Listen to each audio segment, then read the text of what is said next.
semuanya, bertemu lagi dalam pelajaran Bahasa Indonesia bersama Ibu Graditia. Pada kesempatan kali ini, kita akan membahas dan mempelajari tentang unsur kebahasaan teks berita. Ada apa saja ya unsur kebahasaan teks berita? Ya, unsur kebahasaan teks berita ada kalimat tunggal, kalimat majemuk, konjungsi kronologis, konjungsi kausalitas, dan pronomina penunjuk. Baiklah, sebelum kita memulai, untuk mempelajari lebih lanjut mengenai kaidah kebahasaan teks berita, marilah kita berdoa terlebih dahulu sesuai agama dan kepercayaan masing-masing. Berdoa dimulai. Baik Ananda semua, sebelumnya untuk mengenali tentang apa itu kalimat, Ananda harus paham dulu mengenai klausa. Lalu selanjutnya, Ananda juga harus mengerti apa itu frasa. Supaya nanti Ananda bisa jauh lebih mengenali tentang kalimat. Selanjutnya, kita harus tahu bahwa pembentukan frasa itu terdiri dari kata. Dan kita akan mengenal kata jika kita sudah memahami apa saja huruf. Jadi, urutannya adalah berangkat dari huruf, kemudian menjadi kata. Kata-kata yang bergabung menjadi dua gabungan atau lebih itu menjadi frasa. Nah, dua gabungan kata atau lebih yang memiliki dua fungsi kalimat itu juga menjadi klausa. Dan dari klausa ini akan menjadi kalimat utuh yang diakhiri oleh tanda baca akhir seperti titik, tanda tanya, dan tanda seru. Ada berapakah fungsi di dalam sebuah kalimat? Masih ingat tidak? Lupa? Masa lupa? Oh, ada yang ingat? Ya, betul. Yang pertama, fungsi di dalam sebuah kalimat itu ada subjek. Yang kedua ada predikat. Yang ketiga ada objek. Dan yang keempat ada keterangan. Keempat ini adalah fungsi di dalam sebuah kalimat, yakni ada subjek, predikat, objek, dan keterangan. Nah, fungsi dalam kalimat ini berhubungan dengan pengertian dari frasa dan klausa. Karena pengertian frasa adalah gabungan dua kata atau lebih yang hanya menduduki satu fungsi. Sementara pengertian klausa adalah gabungan dua kata atau lebih yang menduduki dua fungsi. Antara klausa dan frasa sama-sama merupakan gabungan dua kata atau lebih, bukan? Tetapi beda kedudukan fungsinya. Jika frasa itu hanya menduduki satu fungsi saja, sementara klausa itu menduduki dua fungsi. Artinya bahwa frasa ini bisa hanya berada di objek, sementara klausa itu ada objek dan predikat. Kita simak contohnya. Ada kalimat, Aldi makan nasi goreng di kantin. Kita tahu bahwa Aldi adalah subjek, makan adalah predikat, nasi goreng adalah objek, di kantin adalah keterangan. Lalu, mana yang merupakan dua gabungan kata yang menduduki satu fungsi atau kita sebut sebagai frasa? Mana kira-kira? Apakah Aldi? Apakah makan? Apakah nasi goreng? Apakah di kantin? Aldi ini hanya satu kata ya, berarti dia bukan. Makan juga dia bukan.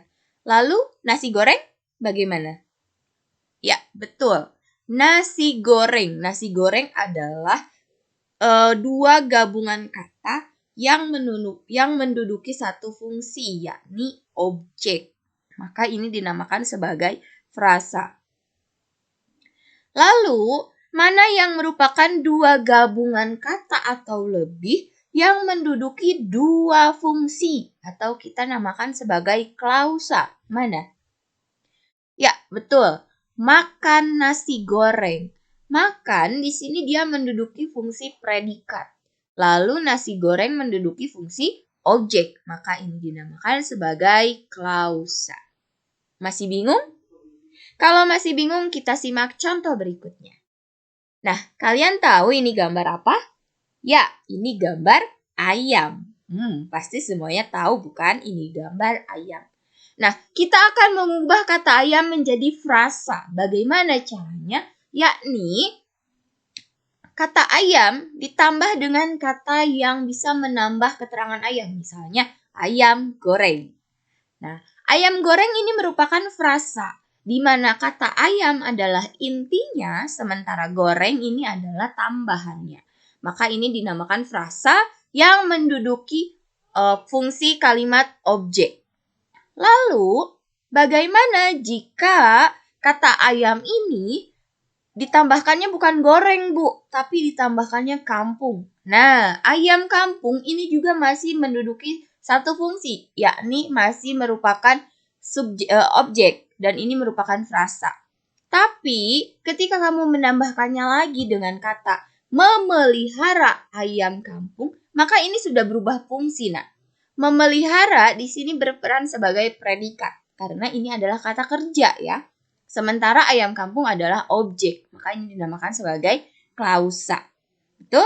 Jadi dari kata ayam berubah menjadi frasa, berubah menjadi ayam goreng. Ada frasa lain yakni ayam kampung, tapi ketika ditambahkan sebuah kata kerja, maka dia berubah lagi, bukan frasa lagi dia adalah klausa. Sampai sini paham? Mudah-mudahan paham ya. Baik, kita lanjutkan. Sekarang kita ke ciri kebahasaan teks berita. Yang pertama tadi Ibu sampaikan ada kalimat tunggal. Kalimat tunggal adalah kalimat yang hanya memiliki satu klausa.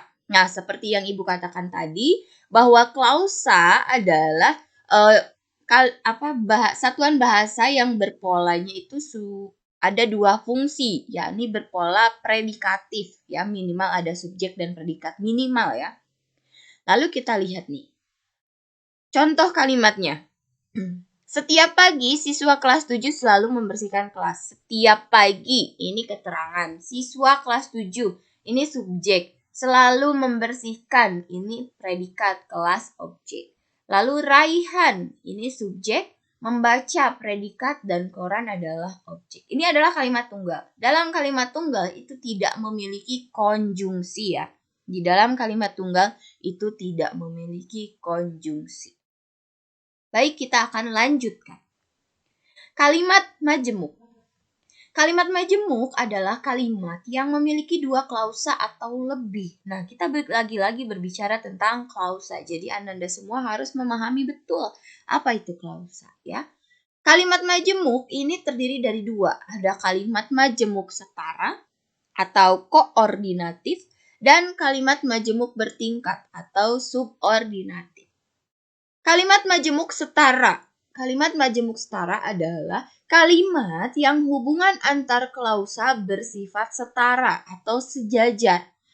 Klausa yang satu tidak merupakan bagian dari klausa lainnya. Jadi ketika kalimat majemuk ini akan dipisahkan menjadi kalimat lain atau menjadi dua kalimat, maka ini bisa.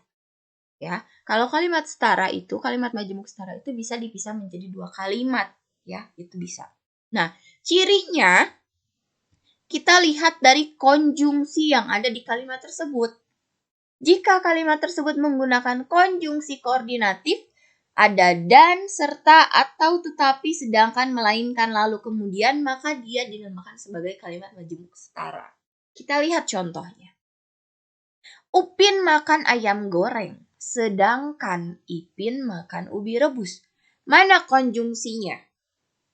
Ya, betul. Konjungsi koordinatifnya adalah sedangkan. Nah, yang pertama ada klausa Upin makan ayam goreng. Yang kedua ada klausa Ipin makan ubi rebus. Upin makan ayam goreng, jika kata sedangkan ini dihapus, itu akan menjadi kalimat sendiri. Dan Ipin makan ubi rebus, jika kata sedangkan dan kata Upin makan ayam goreng itu bisa menjadi kalimat sendiri. Jadi ini ada dua klausa ya. Fungsi kalimat klausa pertama, Upin sebagai subjek, makan sebagai predikat, ayam goreng sebagai objek. Lalu fungsi kalimat klausa kedua, Ipin sebagai subjek, makan sebagai predikat, dan ubi rebus sebagai objek. Sampai sini paham? Baik, Ibu akan lanjutkan ke kalimat majemuk bertingkat. Adalah kalimat yang hubungan antar klausa pembentuknya tidak setara. Ya, klausa yang satu merupakan bagian dari klausa lainnya. Nah, kalau yang tadi yang setara itu klausa yang satunya itu tidak merupakan bagian, jadi bisa dipisah kalimatnya. Nah, kalau kalimat berjemuk bertingkat ini itu tidak bisa dipisah kalimatnya karena klausa yang satunya itu merupakan bagian dari klausa yang lain. Ciri konjungsi yang digunakan pada kalimat majemuk bertingkat adalah konjungsi subordinatif. Ada saat, ketika, semenjak, sambil, sebelum, setelah, sehabis. Ada agar, supaya, sehingga, maka. Ada walaupun, meskipun, sekalipun, kendatipun. Seandainya, jika, apabila, sebab, karena, dengan, seperti, bagaikan, bahwa. Ini adalah konjungsi-konjungsi yang digunakan dalam kalimat majemuk bertingkat. Baik, contohnya. Rita rajin belajar agar ia memperoleh prestasi gemilang. Ini ada konjungsi subordinatif yang digunakan, yakni konjungsi agar. Ada dua klausa di sini. Yang pertama, klausa Rita rajin belajar, dan yang kedua, klausa agar memperoleh prestasi gemilang. Kita analisis dulu kalimatnya. Nah, klausa intinya itu ada Rita rajin belajar ya, yaitu Rita sebagai subjek, rajin belajar menduduki fungsi predikat, dan agar ia memperoleh prestasi gemilang menduduki fungsi keterangan tujuan. Nah, ciri kalimat majemuk bertingkat yaitu kalimatnya tidak bisa dipisah. Contohnya begini, jika kita mengajukan pertanyaan, mengapa Rita rajin belajar? Jawabannya adalah agar ia memperoleh prestasi gemilang.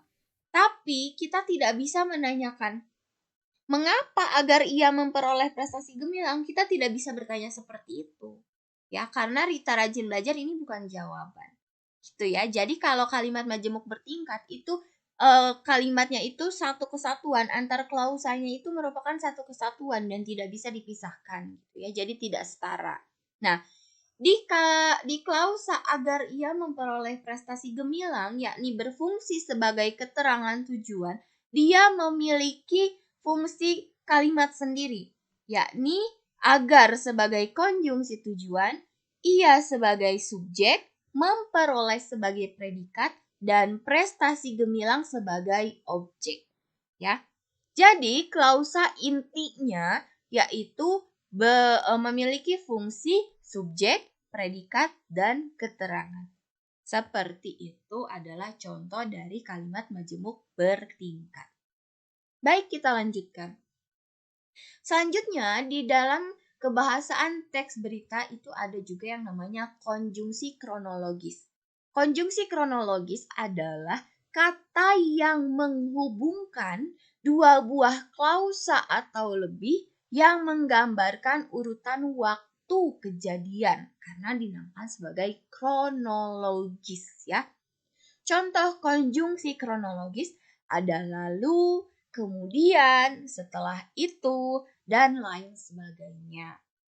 Selanjutnya ada konjungsi kausalitas. Konjungsi kausalitas adalah kata yang menghubungkan suatu kejadian yang terdiri dari sebab dan akibat serta menyertai syarat. Contohnya, jika, kalau, bila, apabila, karena, sebab, oleh sebab itu, dan lain sebagainya. Jadi ini konjungsi-konjungsinya tolong untuk dihafal dan diingat. Terakhir ada pronomina penunjuk. Pronomina penunjuk adalah segala kata yang menunjukkan letak suatu benda atau yang dibendakan. Nah, penunjuk umum contohnya itu ada ini, itu, tersebut. Lalu pronomina penunjuk tempat ada di sini, ke sini, kemari, di sana, ke sana. Ya. Jadi nanti ketika kamu menggunakan kata di sini, ke sini, kemari, ke sana, di sana, itu jangan salah. Ini adalah menunjukkan tempat. Lalu yang terakhir ada contoh pronomina penunjuk hal. Ada begini dan ada begitu. Demikianlah pemaparan materi dari Ibu mengenai unsur kebahasaan teks berita. Mudah-mudahan materi ini bisa membuat sedikit Anda paham, dan jika ada yang masih belum paham, boleh ditanyakan di grup. Kita diskusikan bersama. Terima kasih semuanya. Sampai jumpa di pertemuan selanjutnya.